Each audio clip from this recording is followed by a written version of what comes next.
Hello, dear future doctors. Welcome to you at NEET Gurukulam Educational Channel. Dear students, dear aspirants, हम लोग microbe in human welfare study करने जा रहे हैं। NEET के point of view से काफ़ी इम्पॉर्टेंट है। ये टॉपिक 25 to 30 मार्क्स का है। मीन्स इससे 5 क्वेश्चन तो कंफर्म है, कभी कभी 6, 7, 8 क्वेश्चन तक आ रहे हैं। इसलिए इनको समझिएगा और होप कि हमारे एफर्ट्स आपके लिए बेनिफिशियल होंगे और आप नीट क्रैक करने में आपकी काफ़ी हेल्प हम कर पाएंगे। सो डियर स्टूडेंट्स,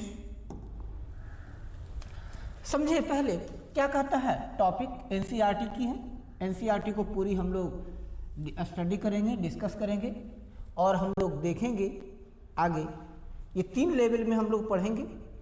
ये नेक्स्ट यानी नीट 27 के लिए 26 के स्टूडेंट्स को ध्यान में रखकर अभी हम वीडियोस बना रहे हैं ताकि 26 के स्टूडेंट्स को बेनिफिट हो सके और 27 के स्टूडेंट्स भी देख सके। 27 की स्टूडेंट्स के लिए हम 3 लेवल पे तैयारी करवाएंगे। लेवल 1 में आपको एनसीईआरटी के इम्पॉर्टेंट कंसेप्ट फैक्ट्स पहले वो डिस्कस करेंगे, इम्पॉर्टेंट टर्मिनोलॉजी डिस्कस करेंगे। लेवल 2 में एनसीईआरटी बुक को हर एक लाइन को समझेंगे और लेवल 3 में जाकर क्वेश्चंस कहाँ से आता है, कैसे आता है, प्रैक्टिस करेंगे। आपको डीपीपी मिलेगा। आप ऑफलाइन कोर्सेस हमें ज्वाइन कर सकते हैं। हमारी ऑफलाइन कोर्सेस इस्लामपुर में संचालित हो रही है, गौरव नगर इस्लामपुर में। अगर आप हमें ऑफलाइन ज्वाइन करना चाहते हैं तो आप हमारे नंबर 8969511725 इस पर आप हमें कांटेक्ट कर सकते हैं या आप हमें कमेंट में भी कमेंट कर सकते हैं तो आपको डिटेल्स प्रोवाइड करा दिया जाएगा। चलिए क्या कहता है, beside microscopic plants and animals, microbes are major component of biological system on the earth. इस अर्थ का बायोलॉजिकल सिस्टम जो है, बायोलॉजिकल सिस्टम है यानी लिविंग ऑर्गेनिज्म का जो सिस्टम है, जो इस अर्थ पर लिविंग ऑर्गेनिज्म है, उनमें 2 तरह के ऑर्गेनिज्म देखने को मिल रहे हैं। एक मैक्रोस्कोपिक हैं और दूसरे माइक्रोस्कोपिक। मैक्रोस्कोपिक उन्हें कहते हैं जिन्हें हम अपनी नेक्ड आई से, नंगी आंखों से देख सकते हैं, वो तो हो गए मैक्रोस्कोपिक। चाहे वो प्लांट्स हैं, बर्ड्स हैं, एनिमल्स हैं, कुछ भी हैं, ह्यूमन बीइंग हैं, these all are macroscopic. And second one is microscopic. Microscopic वे होते हैं या माइक्रोब्स जिन्हें हम अपनी नेक्ड आई से नहीं देख सकते। जैसे अगर आप कर्ड को देखें, दही को देखते हैं, चीज़ पनीर को देखिए, किसी फर्मेंटेड प्रोडक्ट को देखिए, तो उसमें काफ़ी सारे माइक्रोब्स होते हैं। एंड टू द सरप्राइज कि ये माइक्रोब्स के कारण ही हमें डिफरेंट बाय प्रोडक्ट्स मिलते हैं, तो वो माइक्रोब्स होते हैं। और ये दोनों मिलकर, दोनों क्या हैं, अर्थ के बायोलॉजिकल सिस्टम के मेजर कंपोनेंट हैं। यानी जो हमारा जो बायोलॉजिकल सिस्टम है उसका सबसे बड़ा पार्ट ये 2 मिलकर बनाते हैं और यही 2 मिलकर बनाते ही हैं बायोलॉजिकल सिस्टम। या तो माइक्रोस्कोपिक ऑर्गेनिज्म होंगे या मैक्रोस्कोपिक होंगे, और तीसरा तो हो नहीं सकता है। वायरसेस की बात कर, तीनों तो हो नहीं सकता है। आगे क्या कहता है, अब इनके एक्यूरेंस की बात करते हैं। ये लाइन एक्यूरेंस की बात कर रहा है। क्या, microbes are present everywhere in soil, water, air, inside bodies and that of other animals and plants. करा कि माइक्रोब्स हर जगह हैं, एवरीवेयर हैं। चाहे आप बात करें प्लांट्स की, सॉइल की बात करें, सॉइल में भी हैं। सॉइल में भी वो इनका न्यूट्रिएंट साइक्लिंग में काफ़ी सारा इंपॉर्टेंट रोल होता है। वाटर में भी है, वाटर कंटेमिनेट को दूर करने में है ना। साथ ही साथ एयर में भी पाए जाते हैं, हमारे बॉडी के अंदर भी हैं, अदर एनिमल्स और प्लांट्स में भी पाए जाते हैं। They are present even at sites where no other life form could be possibly exist. ये वहाँ भी मिलते हैं जहाँ पर लाइफ का अदर फॉर्म एग्जिस्ट कर ही नहीं सकता, चाहे वो आप वोल्केनो की बात करें, वोल्केनो में भी हैं, गीजर्स में भी हैं, काफ़ी कोल्ड जहाँ टेम्परेचर -60-70 डिग्री सेल्सियस तक वहाँ भी ये मिलते हैं। इनसाइड गीजर्स करा ना, गीजर्स और थर्मल वेंट्स वेयर टेम्परेचर में भी as high as 100 degree Celsius. ये गीजर्स भी पाए जाते हैं जहाँ टेम्परेचर 1000 डिग्री सेल्सियस तक हो। डीप इन द सॉइल, मिट्टी के अंदर, under the layer of snow several metres thick, यानी ये एक एरोबिक होगा जहां पर आपका एयर नहीं है, एनएरोब्स, ठीक है। तो ये वहां भी पाए जाएंगे जहां पर हवा नहीं, यानी दोनों तरह के होंगे, एरोबिक भी होंगे, एनएरोबिक भी होते हैं। ये ऐसे भी होते हैं जो सल्फर डाइऑक्साइड गैस से भी, सल्फर डाइऑक्साइड से अपना न्यूट्रिएंट लेते हैं। In highly acidic environment microbes are diverse. Microbes diverse कई तरह के पाए जाते हैं, कई ग्रुप्स होते हैं। जैसे एनिमल्स डाइवर्सिफाइड नेचर के हैं, माइक्रोब्स ही डाइवर्सिफाइड नेचर के हैं। जैसे देखिए बैक्टीरिया है आपका, है ना, फिर आर्किया हो गया, फंजाई है, एल्गी, प्रोटोजोअन्स, वायरसेस, तो ये सब डाइवर्सिफाइड नेचर के हैं। जैसे protozoan, bacteria, fungi, microscopic animals, plants, viruses, viroids, ये सब के सब ये क्या है, माइक्रोब्स हैं। आगे क्या करें, ऑल्सो प्रियॉन्स, यहाँ नाम सुन लीजिएगा, यहाँ तक तो ठीक है, सुनते हैं बैक्टीरिया, वायरस, प्रोटोजोआ, फंजाई, ये तो ठीक है, एल्गी ठीक है, सुनते हैं। लेकिन और नाम आया है वायराइड प्रियॉन्स। तो वायराइड और प्रियॉन्स खासकर प्रोटीनेशियस इन्फेक्शियस एजेंट है, मतलब ऐसे इन्फेक्शियस एजेंट होते हैं जो प्रोटीन के बने होते हैं। वायराइड वायरस के छोटे रूप है, वायरस से भी छोटा वायराइड। आगे क्या कर रहा है, आगे इसको समझते हैं, ठीक है। चलिए आगे क्या कर रहा है, microbes like bacteria and many fungi can be grown on nutritive media to form colonies that can be seen with naked eyes। अब कह रहा है माइक्रोब्स, स्पेशली जो बैक्टीरिया है, बैक्टीरिया इसके साथ साथ फंजाई। देखिए जब माइक्रोब ऐसे नहीं दिखेगा, बैक्टीरिया अगर ऐसे है तो बैक्टीरिया नहीं दिखेगा, फंजाई ऐसे नहीं दिखेगा, ब्रेड पर एक दो फंजाई लगा हुआ तो आपको नहीं दिखेगा। बट वही माइक्रोब अगर कॉलोनी बना लेता, colony means millions of microbes आ जाए वहाँ पर, मिलियंस ऑफ माइक्रोब, लाखों करोड़ों की संख्या में आ जाए, तो वो आसानी से दिख जाते हैं। ये कहाँ ग्रो करेंगे, on nutritive media to form colonies.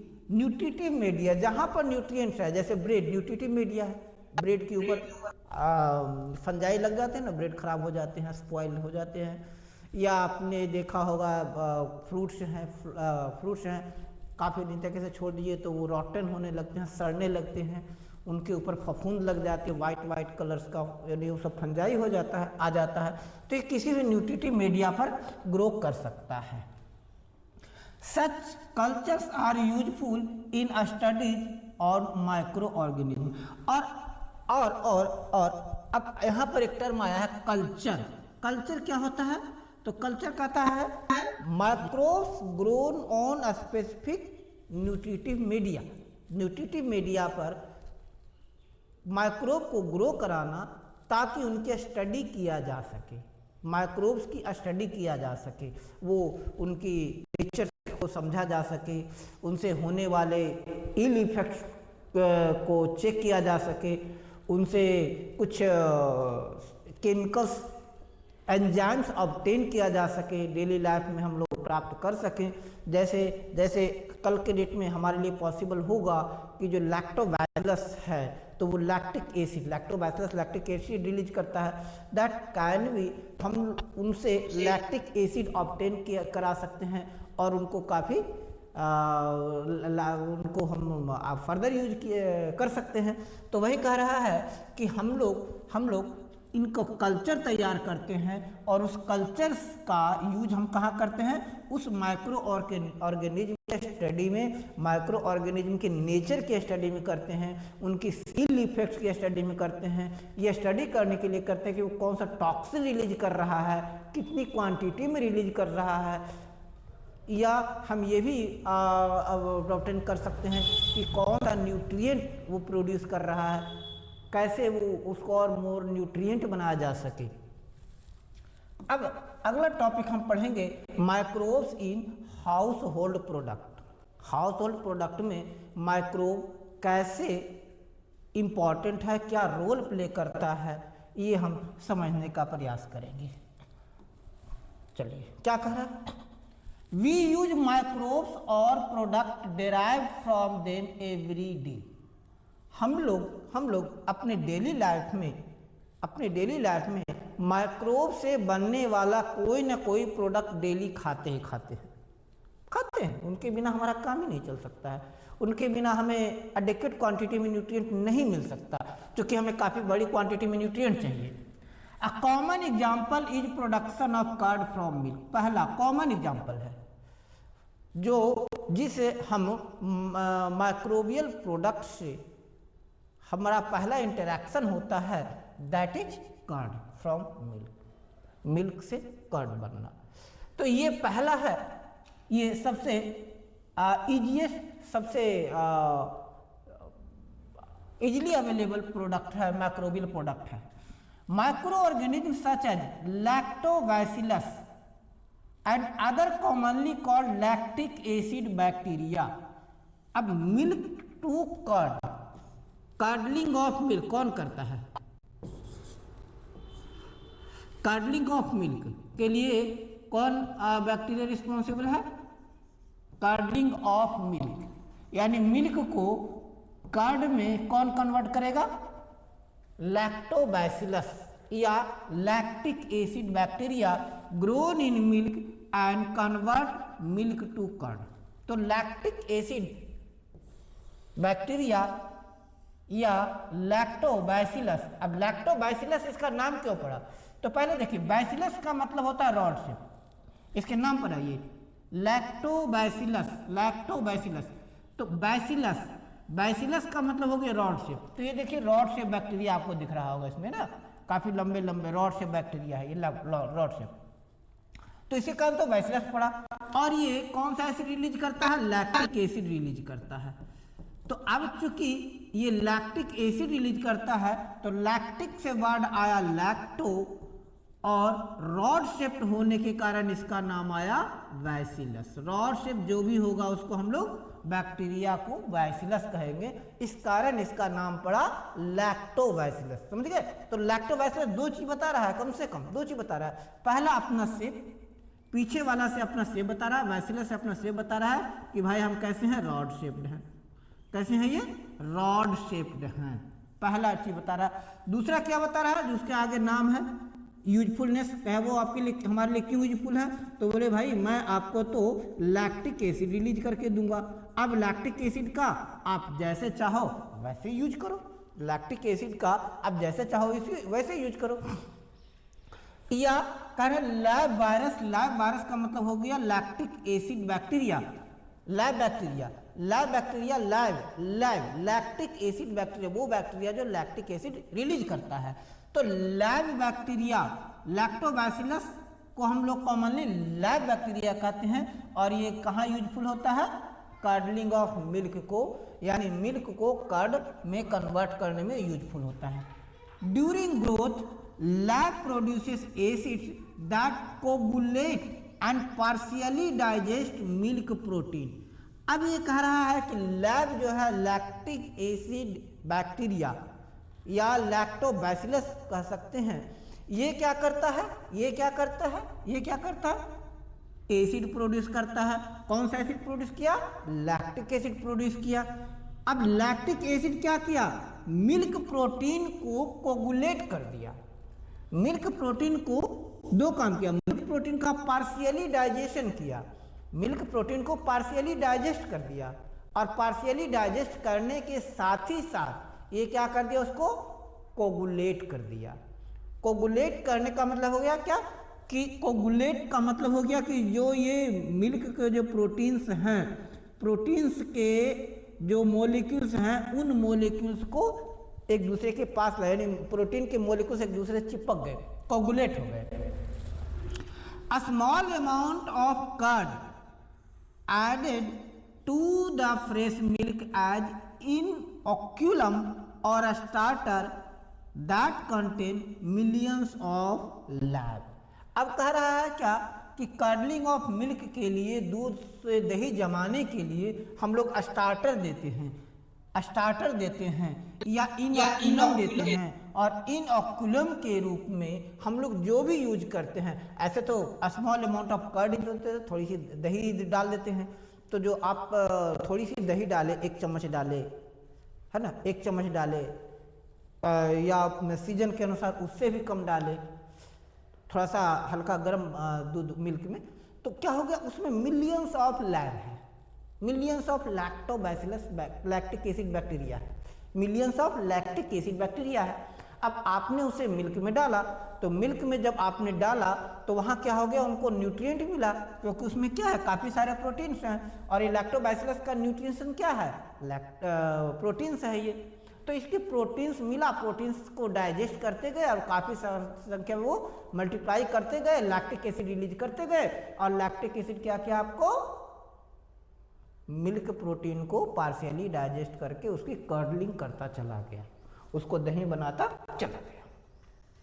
Which a suitable temperature multiply thus converting milk to the curd. यही लाइन कह रहा है जो अभी हम बात किए थे कि जब आपने इनोकुलम के रूप में, इनोकुलम के रूप में, स्टार्टर के रूप में जब आपने मिल्क में लैक्टिक एसिड डाला, तो लैक्टिक एसिड को मिल्क प्रोटीन मिला, और वह मिल्क प्रोटीन का पार्शियल डाइजेशन शुरू किया, और पार्शियल डाइजेशन करके वो क्या किया? उसकी कर्डलिंग कर दिया, कर्डलिंग कर दिया हो गया। Which also improve nutritional quality. अब लैब 2 काम किया, एक तो कर्डलिंग ऑफ मिल्क किया, लैब क्या किया? लैब 2 काम किया। पहला क्या किया? पहला क्या किया? मिल्क प्रोटीन का पार्शियल डाइजेशन किया, ठीक है।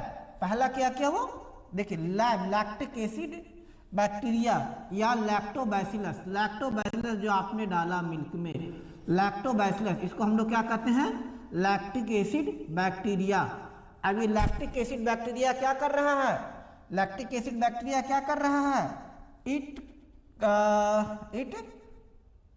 कन्वर्ट्स मिल्क टू कर्ड, ठीक है। During LAB bacteria coagulate partially digest milk protein. ये क्या करता है? पहले ये देखिए, मिल्क प्रोटीन को डाइजेस्ट कर देता है, जिसके कारण ये मिल्क को कर्ड में बदल देता है, मिल्क को कर्ड में बदल दिया। इसके साथ ही साथ ये क्या कर देता है? विटामिन B12 की क्वांटिटी को बढ़ाता है, विटामिन B12 की क्वांटिटी को बढ़ाता है। हमारे स्टमक में भी LAB play very beneficial role, और ये हमारे स्टमक के डिजीज कॉजिंग माइक्रोब्स, यानी जो हमारा जो बॉडी का माइक्रोबियल एनवायरनमेंट है उसको भी इम्प्रूव करता है, माइक्रोबियल फ्लोरा को इम्प्रूव करता है, हमारे स्टमक की माइक्रोबियल फ्लोरा को इम्प्रूव करता है। यहाँ पर नीट के पॉइंट ऑफ व्यू से 3 बातें तो कम से कम याद रखिएगा। नंबर 1, लैब क्या करता है? लैक्टिक एसिड मिल्क प्रोटीन को, लैब क्या करता है? लैक्टोबैसिलस क्या करता है? पहले लैक्टिक एसिड रिलीज करता है जो मिल्क प्रोटीन को का पार्शियली डाइजेशन करके मिल्क को कर्ड में बदलता है। पहला पॉइंट क्या? कि जो लैक्टोबैसिलस या लैब है लैक्टिक एसिड सेक्रेट करता है, और यह लैक्टिक एसिड मिल्क प्रोटीन का पार्शियली डाइजेशन करता है, और पार्शियली डाइजेस्ट कर ये मिल्क को कर्ड में बदलता है। पहला पॉइंट। दूसरा पॉइंट क्या करता है कि यह मिल्क प्रोडक्ट में विटामिन B12 को की मात्रा को बढ़ाता है, यानी उसकी न्यूट्रिशनल वैल्यू बढ़ाता है। और तीसरा पॉइंट क्या करता है, ये जब हमारे बॉडी में जाता है, जब हमारे स्टमक में जाता है, जब हम उसको खाते हैं, तो वो क्या करता है, हमारे बॉडी के स्टमक फ्लोरा को, माइक्रोबियल फ्लोरा को इम्प्रूव करता है, हमारे बॉडी में यूजफुल माइक्रोब्स की संख्या को बढ़ाता है। तो ये 3 काम किया। पहला, लैक्टिक एसिड रिलीज किया जिसके कारण कर्डलिंग ऑफ मिल्क हुआ। दूसरा, उस मिल्क प्रोडक्ट में विटामिन B12 की मात्रा को बढ़ाया। और तीसरा, हमारे स्टमक के माइक्रोबियल फ्लोरा को भी इम्प्रूव करता है, हमें काफ़ी सारा हेल्थ बेनिफिट देता है, इसलिए कहते हैं दही खाना चाहिए। चलिए आगे कह रहा है, ये तो पहला हम लोग बात किए, ये पूरा किसकी बात की है, हम लोग बात किए लैब यानी लैक्टिक एसिड बैक्टीरिया की, लैक्टोबैसिलस की। अब आगे बात करते हैं द डफ which is used for making food such A dosa and idli. Dosa, idli और डोसा बनाने के लिए जो डफ बनाया जाता है, जो आटा तैयार किया जाता है इडली डोसा बनाने के लिए, is also fermented by bacteria. उनकी फर्मेंटेशन होती है। फर्मेंटेशन का मतलब क्या हो गया, फर्मेंटेशन का मतलब कि लार्ज मोलिक्यूल्स को तोड़कर छोटे मोलिक्यूल में कन्वर्ट किया जाता है, फर्मेंटेशन किया जाता है।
क्योंकि नीट से लिया था, नीट का सारा क्वेश्चन फेंक दिया तो हम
उसके लिए पहले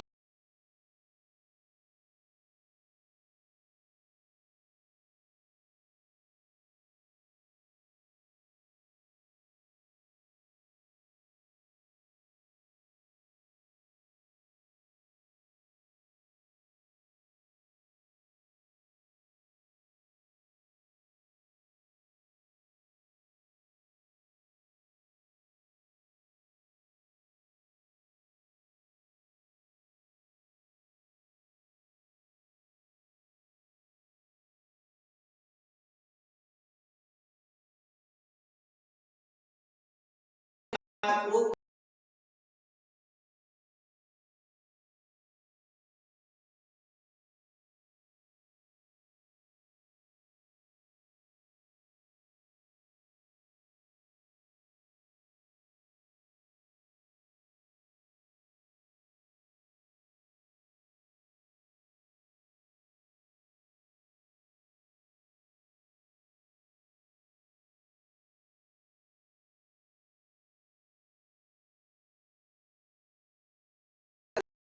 मार्क को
even in industry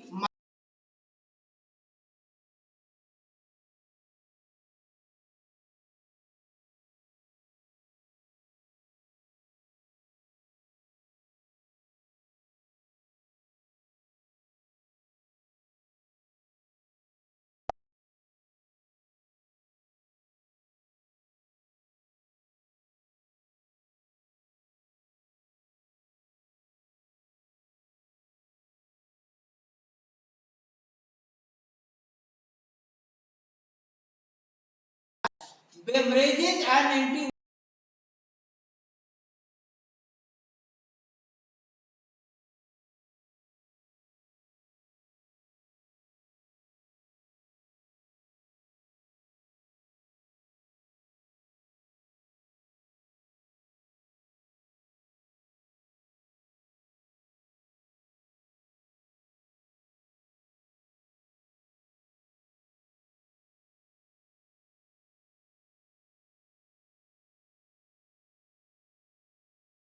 बड़े बड़े बहुत बड़े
स्लाइड